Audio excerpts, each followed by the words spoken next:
In this episode of Locally Grown, we're joining Robin and Christine in historic Richmond town. Some of the buildings are plain, maybe a simple structure with a small sign denoting its age and former use. Others are more intricate, boasting sweeping architectural features and housing the memories and history of families and businesses who once called Richmond town and Staten Island home. On certain days, a trip to historic Richmond's town Living History Village may mean a visit from someone filled with stories from the past, perhaps a blacksmith explaining how his trade was applied in the 1800s, or the local printer explaining how photos and pamphlets were made centuries ago. Occasionally, it's a large group of people reenacting a battle from Staten Island's past when the British troops occupied the town. Today, Robin and Christine take a trip into the past with Luke Boyd, the Village Director of Education and Public Programs, who is more than happy to share the town's unique and significant role it continues to play in Staten Island's history. Historic Richmond Town was founded as the Staten Island Historical Society in 1856, but it wasn't until the 20th century that the Staten Island Historical Society came to its rescue by preserving its structures, collecting local history that celebrates the diverse and rich history of the area. Hello everyone, welcome to this edition of Locally Grown. I'm Robin Lefkowitz, Executive Vice President for Northfield Bank. And I am Christine Dehart, broker owner of Salmon Real Estate. And we are so pleased to be standing here at historic Richmond town, basically in front of the courthouse. And we are joined by a lovely historian. Hello everybody, Luke Boyd, Director of Education and Public Programs here at Historic Richmond Town. Thanks for joining us, ladies. Absolutely, we're so excited by this. So everyone's going to learn the history of Richmond Town. Perhaps they've driven past it, perhaps they've come to the fair, maybe they've seen some reenactments over the years, but really understanding the history, this place is so cool. It's steeped in history. And yeah, the bus goes by, people drive by, they come to a fair, they come to an event, but there's so much beneath the surface. Right. And there's so much history of the entire island that's expressed here in this acreage. It's a very special place, and I can't wait to share it with you. Great. So I just want to throw out a little bit of, a little knowledge of what I know, which isn't as much as you know, but so before it got the name of Richmond Town, it was called Cocklestown. That's right. And it was because of the shells that were found from Great Kills, which was the clams and the oysters, and Christine's family Actually owned the oyster beds. And so now we actually still own the rights to how to actually farm the oysters and harvest them. Staten Island was all about oystering back in the day, and you're absolutely right. There was a huge pile of oysters, most likely deposited by native people for a long, long time, created this big thing called a midden. Like a big compacted pile of oyster shells. And that was found basically right in the center of town by Arthur Road and Richmond Road. Okay. And that is what inspired the name of Cocklestown. So probably those Deharts were leaving our shells behind the whole time. Just saying. Part of the history, exactly. And yeah, we date back to 1887. Not as far back as you go. I'm back since the 1600s. Yes, so there you go. But one of the first families. Correct. Yes, exactly. Correct. So now this was the courthouse. On display at Richmond Town is the third country courthouse, built in 1837. Evidence of the first courthouse can be seen in the form of a wooden frame at the corner of Arthur Kill and Richmond Road. A second courthouse was eventually destroyed by a fire in the 1940s. Its brick ruin can be found nearby. And so this building served as the center of government in Staten Island from 1837 until the early 20th century.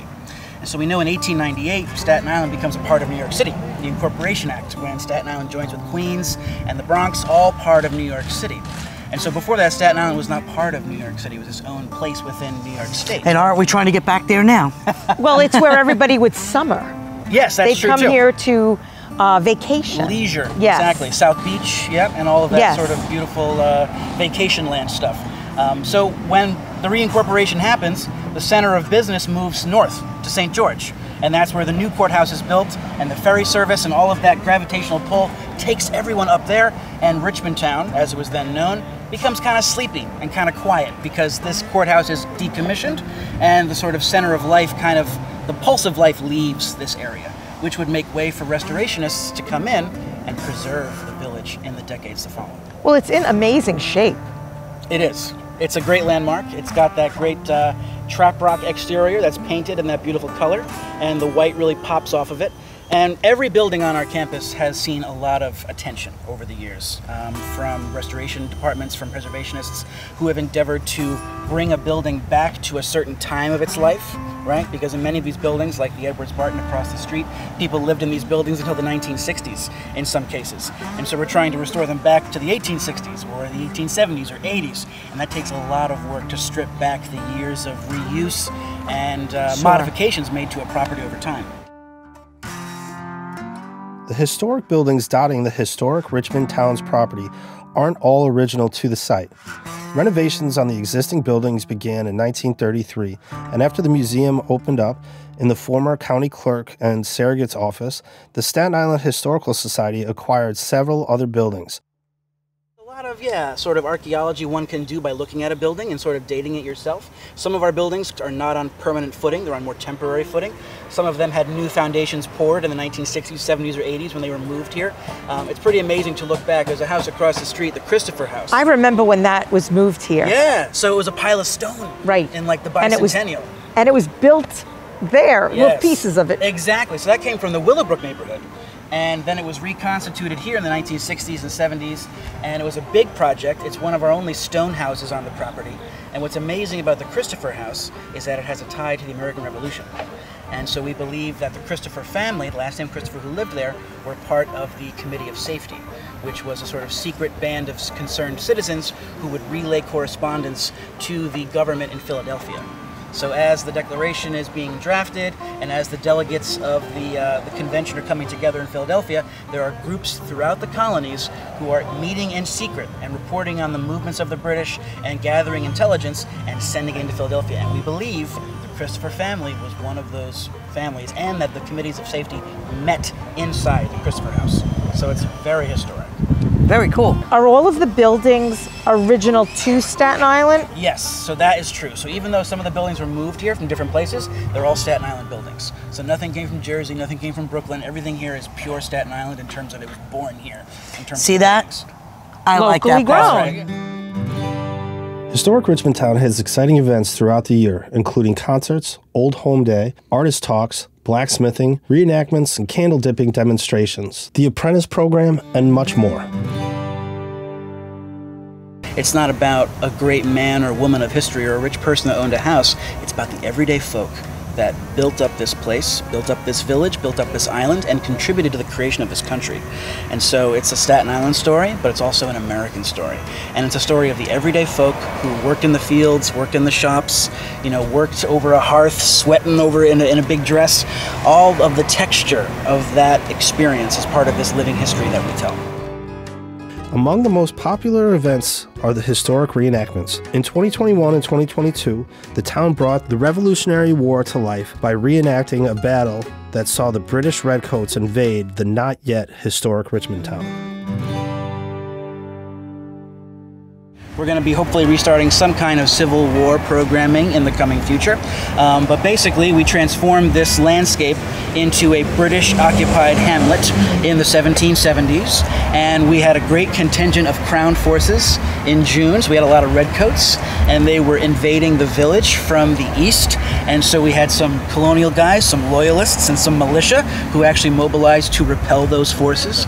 And we had a couple of folks representing indigenous people who would have allied, in some cases, with the British or with the American Patriot forces. So that was a wonderful program, and it's a slow beginning to restart programs like that. You're right, it's been a number of years since we had reenactments proper, and so it takes time to build that name recognition and an audience and an expectation. But we're looking forward to the 250th of the American founding in 2026. Wasn't this like the tallest point? At one point in the town. This is pretty impressive. So you got a big hill to our north, but you're right. If you were to imagine that this hill was denuded of trees, right? Yes, cutting down the trees for wood to build our houses. Sure. If one was standing in the courthouse, you would probably have a pretty good view, and you're looking north. So you're looking north to the rest of Manhattan. So even though this was the center of Staten Island, it was pointing in a certain direction. And this country is expanding and it's growing. The idea of manifest destiny, that we're sort of destined to sort of rule this continent. And the greatness of this structure, which connotes Greece sort of Greco-Roman concepts speaks that sort of a temple of justice, Sure. as it were. Historic Richmond Town is Staten Island's largest and oldest cultural institution, made up of more than 30 separate structures, some of which date back to the 1660s. The site possesses some of the most celebrated and storied historical items of American history. There are more than 100,000 artifacts, photographs, and archival collections from different time periods. We're in the heart of the center of the square here. Here we are. And I know we talked a little bit about the reenactments. So let's talk a few minutes about, like, what are they reenacting? We've done reenactments here for a long time, and what we started doing during the pandemic was focusing on Revolutionary War programming. So this past June, we had a reenactment that took place right on this street. So what we did was we tried to recreate when the British were invading this island. They were using it as a staging area for their invasions in Brooklyn and Long Island and all over New York area. And so Staten Island was very loyalist. People were really into the king at the time. That did change. So in this reenactment, which took place right on the street, we had British soldiers marching down from Center Street, right down this way, down this street. And as they were marching in formation, we had reenactors playing colonists and militia firing from the sides of the street, sort of like a scene in The Patriot, if you can imagine. I can, Sort of and that's high- exactly what I'm thinking Exactly. of. It was very, Gibson, it was like, very yeah. dramatic. Yeah, Yes. and so it was really cinematic. And we had all the crowd on one side of the lawn here, and they were just enraptured by the drama. And we also had some folks playing indigenous people. And indigenous people in the conflict during the Revolution were kind of on both sides. Some were allied with the British, some were allied with the Americans or the Patriots. And basically they were trying to see who would win the conflict, who they want to be on the winning side, to the best advantage for them. Because the indigenous people were also got a raw deal in all of this, losing their sacred ancestral homeland. Sure. And that's something that we're trying to touch on as well. As you can see, Boyd and the village has no problem bringing this dichotomy to light, as well as telling the story of what the area's indigenous people were doing at that time. You know that the Lenape people lived here for centuries, for thousands of Absolutely. years before colonial conquest. Yes. And so something that we're trying to do is balance that interpretation.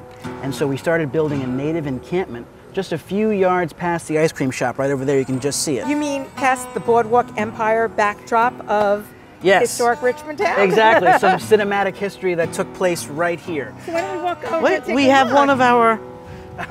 Yes, one of my staff, one of my educators, Selena, getting to work. So we're open through the rest of September. You can Right. come visit us Wednesday through Sunday for Open Village. And we picked an open village day. You certainly did. Yeah, it's great. We did. Yeah, so we're kind of in the center of the administrative heart of Richmond Town. Sure. And the Surrogates Courthouse is right to our right here. So if you think of the Surrogates Court, basically probate, Yeah. property, estate, Sure. when someone dies, what happens to their property, all that stuff would have happened here in this building, built in 1848. In the 21st century, this structure was built. Exactly. And so it's one of the younger structures on the property, Yes. but of course one of the beloved aspects of historic Richmond Town, one of our tenants, Egger's Ice Cream. So this was a stage prop for Boardwalk Empire. Yes. And in season 3, I believe, the main baddie, Chip Rossetti, played by Bobby Cannavale, would have had many a very cheap meal inside this diner. There was a gas station set up here. And if you look closely in some of those scenes from season 3 of Boardwalk Empire, you can see the courthouse, you can see the contours of Richmond Town. But that cinematic history is still here in the form of this now converted ice cream shop. I Well, actually think it's very cool. I think so, but I think having Eggers be a part of it, when Eggers has been around for, I mean, I know since my father was a kid, he went to Eggers. It was over by where I live in Westerly. Right. But I think that's such a great addition to the historic Richmond Town. It is. It's a Staten Island Plus, institution in it's its the own best right. ice cream there is. So. One of the volunteers of Richmond Town that helped open that and had the food handler's license for that was, I call her my aunt. It's actually my mother's best friend since childhood. My Aunt Fran was Wow. actually a part of that. So that everybody, if they want to check out your hours, more history. That's right. Make a donation, volunteer. Yes, everything can be found at historicrichmondtown.org. So easy. But thank you so much, Luke, for being part of our history with Locally Grown. Thank you, everybody. Don't forget to check us out. At our YouTube channel.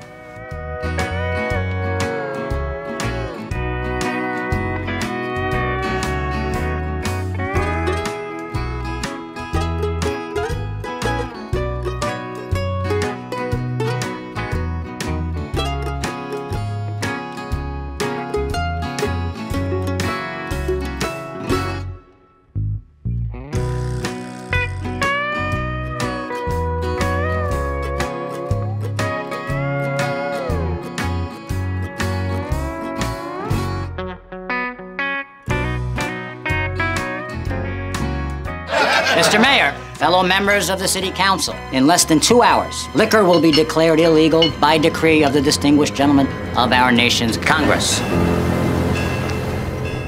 To those beautiful, ignorant bastards.